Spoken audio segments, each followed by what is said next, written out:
రేవంత్ బీజేపీలో చేరడం ఖాయం. పార్లమెంట్ ఎన్నికల తర్వాత జరిగేది ఇదే. దేశంలో కాంగ్రెస్కు 40 ఎంపీ సీట్లు కూడా రావు. రేవంత్ రెడ్డి ప్రభుత్వాన్ని మేం కూలగొట్టబోం. ఖమ్మం నల్గొండ నేతల నుంచే ప్రమాదం. హామీల అమలుకు సర్కారును నిలదీస్తామని చెప్పేసి కేటీఆర్ అంటున్నాడు. ప్రజలను మభ్యపెట్టి అధికారంలోకి కాంగ్రెస్ రేవంత్ని దొంగతో పోల్చిన కడియం శ్రీహరి ఆయనతోనే కండువా కప్పించుకున్నారు. ఇక్కడ ఒక చిన్న అనాలిసిస్. ఇప్పుడు రేవంత్ రెడ్డి ప్రభుత్వాన్ని మేము కూలగొట్టబోమని చెప్పి కేటీఆర్ అంటుండు. మీ దాంట్లో కూడా ఇప్పుడు మనం జనరల్గా అనాలిసిస్ చేసుకుంటే ఇక టీఆర్ఎస్ పార్టీని కాంగ్రెస్లో విలీనం, టీఆర్ఎస్ ఎల్పీని విలీనం చేయడం సాధ్యమా? దీనికి ఉన్న సాధ్యాసాధ్యాలు ఏంటి? ఒకసారి రజనీకి ఫోన్ ఇన్ కలుపు. దీనికి ఉన్న సాధ్యాసాధ్యాలని ఒకసారి పరిశీలిద్దాం. టీఆర్ఎస్ పార్టీ దగ్గర 39 స్థానాలు ఉన్నాయి. అంటే ఇద్దరు పోయిరు. ఎవరు? దానం నాగేందర్, ఆ తర్వాత కడియం శ్రీహరి ఇద్దరు పోయినప్పటికీ కూడా వాళ్ళు కూడా బీఆర్ఎస్ నేతల కిందనే కౌంట్ చేసుకుంటే దాదాపుగా ఒక బీఆర్ఎస్ ఎల్పీ విలీనం కావడానికి 26 మంది జంపు కావాల్సి ఉంటుంది. 26 మంది జంపు కావాలి. 26 మంది 39లోంచి 26 పోతే ఒక్క నిమిషం మాట్లాడండి. Rajani good morning. ఇప్పుడు టీఆర్ఎస్ పార్టీ అంటే టీఆర్ఎస్ ఎల్పీని కాంగ్రెస్ లో విలీనం చేసుకోవడం సాధ్యపడుతుందా? దీంట్లో ఏం జరుగుతుంది రజనీ? నీ అనాలిసిస్ ఏంది? ఖచ్చితంగా నాకున్నటువంటి సమాచారం మేరకైతే ప్రస్తుతం ఉన్నటువంటి లెక్క, ఇప్పుడు మనం యాక్చువల్గా ఏంటంటే విలీనం చేసుకోవాలంటే లెక్కలే కదా ప్రామాణికం. సో లెక్కలను మనం క్షుణ్ణంగా పరిశీలించినప్పుడు 39 మంది ఎమ్మెల్యేలు ప్రస్తుతం టీఆర్ఎస్ పార్టీకి గడిచిన అసెంబ్లీ ఎన్నికల్లో విజయం సాధించారు. అంటే టీఆర్ఎస్ ఎమ్మెల్యేల సంఖ్య 39. సో ఈ 39లో టీఆర్ఎస్ ఎల్పీ విలీనం కావాలంటే కాంగ్రెస్ పార్టీలో 26 మంది ఎమ్మెల్యేలు సిఎల్పిలో లేదా కాంగ్రెస్ పార్టీలో జాయిన్ కావాల్సి ఉంటుంది. సో 26 మంది ఎమ్మెల్యేలు జాయిన్ కావాలంటే ఈ జాయిన్ అయ్యేటోళ్ళ కంటే అసలు టీఆర్ఎస్ పార్టీలో ఉండేటోళ్ళు ఎవరు, పోయేటోళ్ళు ఎవరు అనే ఒక లెక్కలు మనం తీయాల్సి ఉంటుంది కాక. సో ఈ లెక్కలు తీసినప్పుడు టీఆర్ఎస్ పార్టీలో గెలిచినటువంటి 39 మంది ఎమ్మెల్యేలలో మనం లెక్కలు చూసినప్పుడు ఇప్పుడు 1, 2, 3 కేసీఆర్, కేటీఆర్, హరీష్ రావు.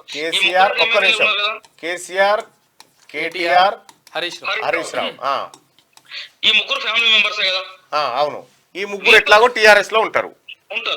వీటితో పాటు పోచారం శ్రీనివాసరెడ్డి, వేముల ప్రశాంత్ రెడ్డి నిజామాబాద్ జిల్లాకు సంబంధించి. ఒక్క నిమిషం. పోచారం, ఆ తర్వాత వేముల ప్రశాంత్ రెడ్డి.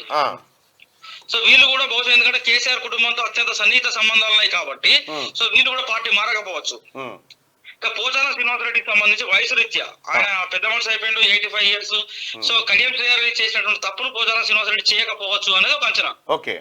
ఎందుకంటే ఆయన స్పీకర్ గా పనిచేసిండు, లాస్ట్ అసెంబ్లీకి స్పీకర్ గా పనిచేసిండు, మంత్రిగా పనిచేసిండు కాబట్టి సో పోచారం శ్రీనివాసరెడ్డి కూడా టీఆర్ఎస్ లో కంటిన్యూ అవుతాడు అనేటువంటి అంచనా. 5.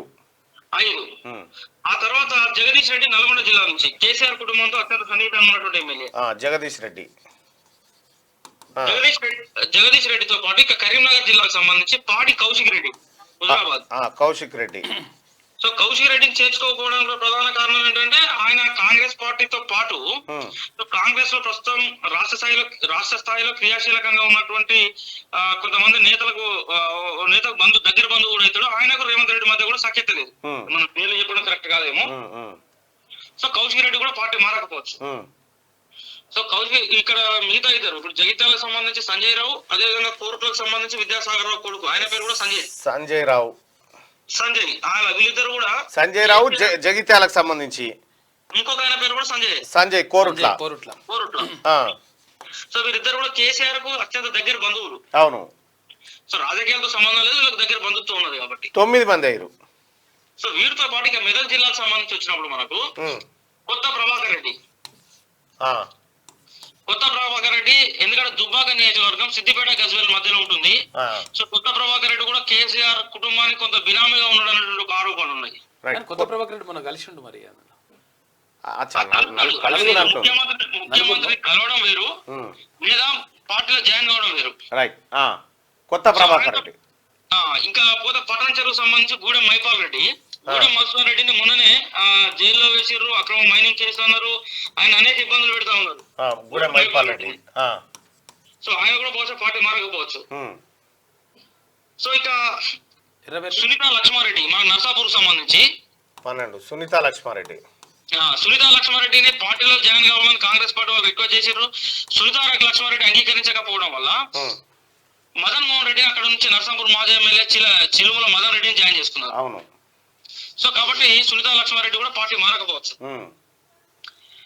ఇది మెదక్ జిల్లాకు సంబంధించి జహీరాబాద్ మీద కొంత అనుమానాలు ఉన్నాయి. జహీరాబాద్ మన ఇంకోటి చింతా ప్రభాకర్ సంగారెడ్డికి సంబంధించి. చింతా ప్రభాకర్. సో చింతా ప్రభాకర్ కూడా అనారోగ్య సమస్యలు ఎదుర్కొంటా ఉన్నాడు. అక్కడ జగ్గారెడ్డి కాంగ్రెస్ పార్టీకి సంబంధించి బలమైన అభ్యర్థి ఉన్నాడు కాబట్టి జగ్గారెడ్డిని కాదని చింతా ప్రభాకర్ చేర్చుకోకపోవచ్చు. వాళ్ళిద్దరి మధ్య ఉన్న రాజకీయ వైరం నేపథ్యంలో. ఓకే.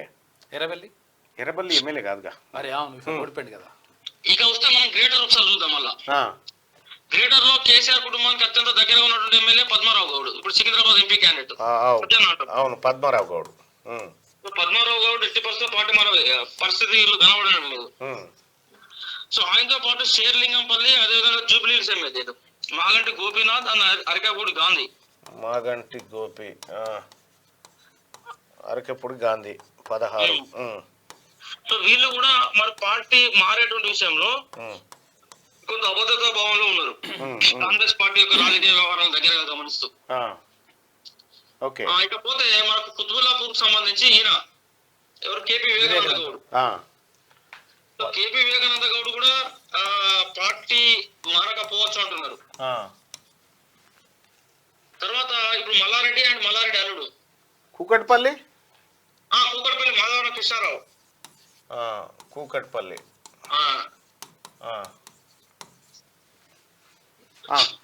మాధవరం కృష్ణారావు కూకట్పల్లి సంబంధించి. తర్వాత ఇప్పుడు మల్లారెడ్డి అల్లులను చేర్చుకోవడానికి రేవంత్ రెడ్డి ఇంట్రెస్ట్ లేడు. ఎట్టి పరిస్థితుల్లో కాంగ్రెస్ పార్టీ రానియదు. వాళ్ళు చేర్చుకోకపోయినా గాంధీ భవన్ మెట్ల కాడ కూర్చోనైనా మేము చేరినామని చెప్తారు వాళ్ళు, వాళ్ళని నిలిచిపెట్టిగా.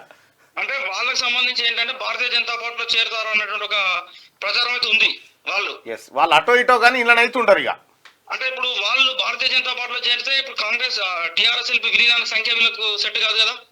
సంఖ్యా పరంగా చూసినప్పుడు అది బీజేపీ అయిపోయినప్పుడు సంఖ్యాపరంగా ఇబ్బంది అవుతుంది. లేదు అట్లేం కాదు. వాళ్ళు బీఆర్ఎస్ అభ్యర్థులనే గుర్తిస్తారు కాబట్టి ఇబ్బంది ఏమి ఉండదు.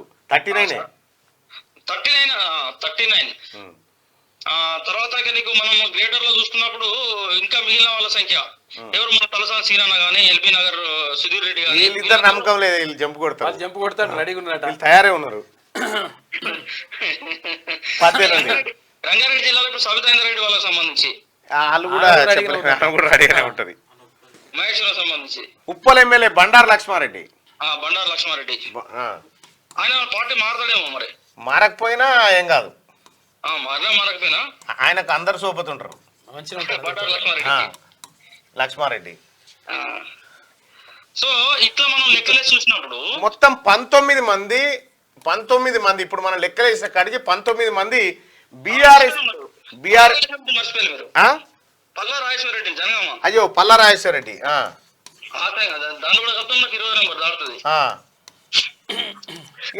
ఆదిలాబాద్ జిల్లాలో కోవాలక్ష్మి అండ్ రాథోడ్ బాబురావు. సో కోవాలక్ష్మి అయితే పూర్తిగా కేసీఆర్ అండ్ కేటీఆర్ లాయలామా. కోవాలక్ష్మి అయితే ఇప్పుడు మొన్న పార్టీలో చేరినటువంటి పురాణ సతీష్ కుమార్ అనే ఎమ్మెల్సీ ఆయన శిష్యురాలు, కానీ ఆయనతో పాటుగా పార్టీ మారమని అనేక రకాలుగా కోవాలక్ష్మి పైన ఒత్తిడి వచ్చింది, కానీ ఆమె పార్టీ మారలేదు. సో కోవాలక్ష్మి రాథోడ్ బాబురావు వాళ్ళు కూడా ఉన్నారు ఇద్దరు. సో ఇవన్నీ మనం ఫిగర్ చూసినప్పుడు ఖచ్చితంగా ఎంత ప్రయత్నం చేసినా రేవంత్ రెడ్డి టిఆర్ఎస్ ఎమ్మెల్యేలను కాంగ్రెస్ లో చేర్చిన సంఖ్య 17-18 మించకపోవచ్చు. అది గట్టిగా కనుక 100% 22 మంది అయ్యారు వీళ్ళు. 22 మంది అయినప్పుడు ఎట్లా విలీనం సాధ్యమవుతుంది మీరు చెప్పండి. టెక్నికల్ గా ఖచ్చితంగా 14 మంది టిఆర్ఎస్ పార్టీలో మిగిలితే అది విలీనం సాధ్యం కాదు. అయితే ఇప్పుడున్న ఆప్షన్ స్పీకర్ గారి నిర్ణయం మీద, స్పీకర్ గారు తీసుకునేటువంటి, అయితే హైకోర్టు కూడా క్లియర్ గా చెప్పింది గతంలో మేము స్పీకర్లను ఆదేశించిన సందర్భాలు ఉన్నాయి, ఆ చర్యలు తీసుకొని వెంటనే తీసుకోమని. లేవు, ఆయన విజ్ఞత కొదిలేయాలి. స్పీకర్ నిర్ణయం తీసుకోవడంలో జాప్యం చేసుకుంటూ పోతే ఈ లెక్క మెలగబోతుంది అంతే. అవును కదా. 100% స్పీకర్ నిర్ణయం తీసుకోకపోయినా కూడా అది ఏమైందంటే తెలంగాణ సమాజం దృష్టిలో కావచ్చు, లేదా చట్టం పరిధిలో, రాజ్యాంగ పరిధిలో కాంగ్రెస్ పార్టీ అదేవిధంగా స్పీకర్ గారు తప్పు చేశారనే విషయాన్ని సమాజం ముందైతే అర్థమవుతుంది. మన తెలంగాణ సమాజం ముందు స్పష్టంగా కనబడుతుంది. రెండోది ఇంకొక అంశం, ఒకవేళ అవిశ్వాస తీర్మానం పెట్టినప్పుడు ఏది బీఆర్ఎస్ నుంచి పక్కకు పోయినటువంటి ఎమ్మెల్యేలు విప్పు జారీ చేసిన తర్వాత అప్పుడు ఏం జరుగుతుందో చూడాలి. ఒకవేళ విలీనం కాకపోతే అంటే ఇప్పుడు ఒకటైతే మనకు క్లియర్ గా ఒకటి రెండు అంశాలు అయితే చాలా స్పష్టంగా చెప్పొచ్చు కాక. దానం నాగేందర్ కడియం శ్రీహరి అయితే అఫీషియల్ గా కాంగ్రెస్ పార్టీ కండువాలు కప్పుకున్నారు. అవును.